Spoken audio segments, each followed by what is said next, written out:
this is what it looks like aerating my lawn with my aerating shoes.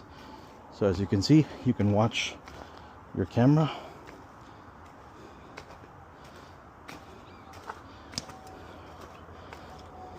It just rained, so the best time to aerate your lawn is right after it rained. Make sure that all the nutrients go down. You don't really have to pay anybody to aerate your lawn. Just got to take a walk.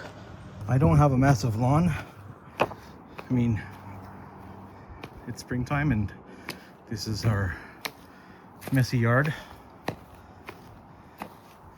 So why pay somebody to do an aeration for a small yard like this when you can just take a walk around your backyard?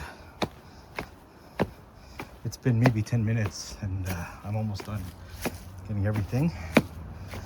I'm going to show you. It's pretty easy to walk around. It's been raining the past couple of days, but here are the stakes after I walk around the yard. They're replaceable if you ever need to replace them.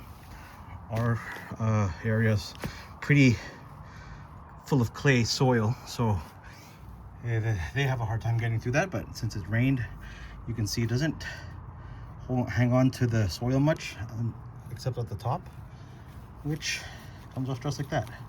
So it's nice to have aeration shoes like this, so you don't have to wait, book somebody, especially if you have a small yard. These are really valuable. You buy these one time and you can walk around your yard for 10 minutes just to get the aeration done.